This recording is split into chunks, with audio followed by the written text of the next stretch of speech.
Jet fans rejoice. We never have to see Zach Wilson play for our team again. We're on to Timmy Boyle as our starting quarterback. Timmy has been in the league for 5 years and so far has a career QBR of...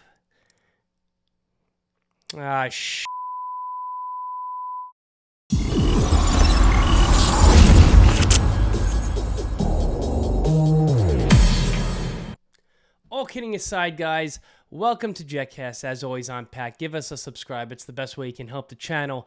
Now, do I think Tim Boyle is going to have another, Mike White type game? No, I don't.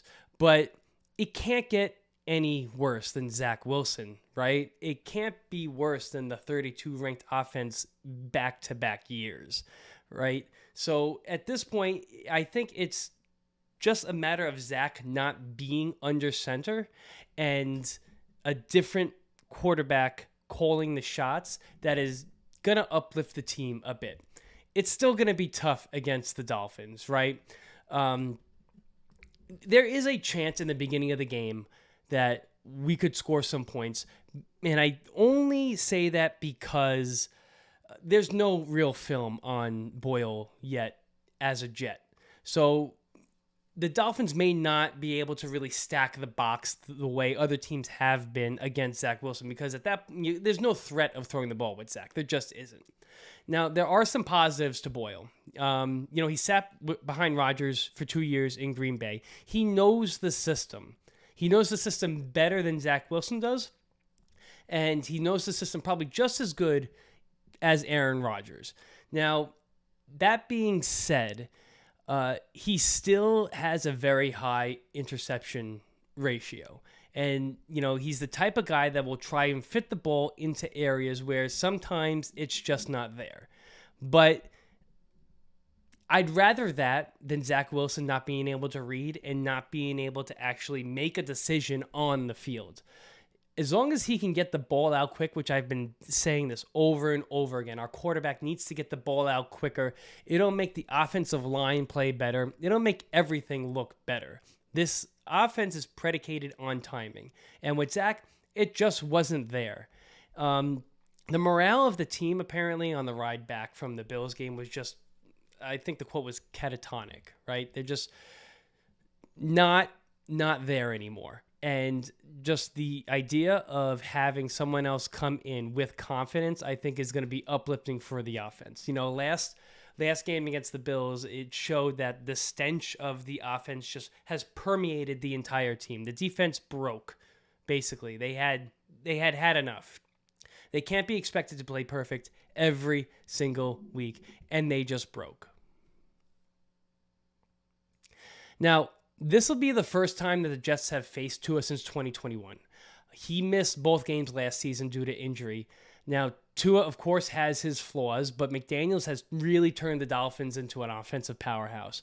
I think the only real way we stand a chance in slowing down this offense is getting to Tua. Do I think Reed and Sauce are going to be able to handle Hill and Waddle?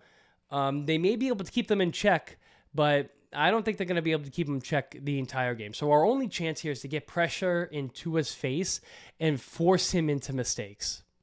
It's hard to predict what version of the Jets offense we're going to be seeing this week. I would expect conservative play calling from Hackett because Boyle is on a short week. I think the Boyle experiment could be a 1-week trial. If he doesn't play well or he just completely stinks it up, we could see Trevor Siemian in at halftime. We could see Trevor Siemian next week. Outside of being Rodgers' backups, his stats really are truly terrible in the NFL.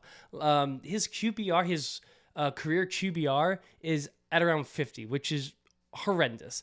But, is that a product of him, or is that a product of him jumping around and not really getting to dig into these offenses that he's been asked to command? So here are my 3 keys to the game. First is going to be shutting down Tyreek Hill. They can do that in a few different ways. The first is going to be hoping either Sauce or Reed, whoever's matched up on him on whatever given play, are able to lock him down. We're going to need a lot of safety help. We're going to need to double team him. The second way to shut him down is, like as I said before, our pass rush getting home and getting into his face and forcing him into mistakes. 2 is, again, on the defensive line and slowing down the rushing game of the Dolphins. They have been able to rush the ball pretty well because the offensive passing game has been going so well. So those defenses are going to have to back off, respect the pass, and then all of a sudden the running game opens up for the Dolphins.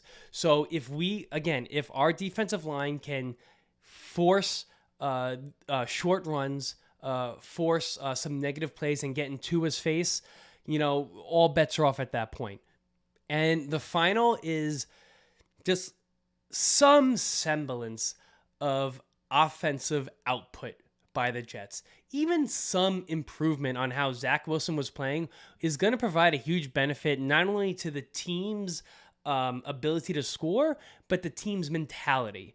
If we can start putting points on the board, our defense is going to be able to at least rest and be able to make adjustments while sitting on the bench. When Zach was in, it was 3 and out, 3 and out, 3 and out, and the defense just got tired by the end of the game. I would hope that Tim Boyle can not only score points, but at least move the chains enough where our defense can get a breath, can talk with their coaches, and actually make some adjustments to what the Dolphins are doing. Look, it's going to be tough. It's going to be a really, really tough game. And you know what? If the Dolphins see the Jets as soft and they want to, back off a little bit, then that could be also another key to the game. Taking us lightly and not taking us seriously, there's a potential of getting a sleeping Dolphins team. Who knows? It's so hard to predict this game because this is the first time we're going to see Tim Boyle with live bullets. So, again, it's going to be tough. We're going to have to slow down their passing game. The defensive line is going to have to get their act together, and I just need some sort of competent offensive play. That's all I'm asking for right now.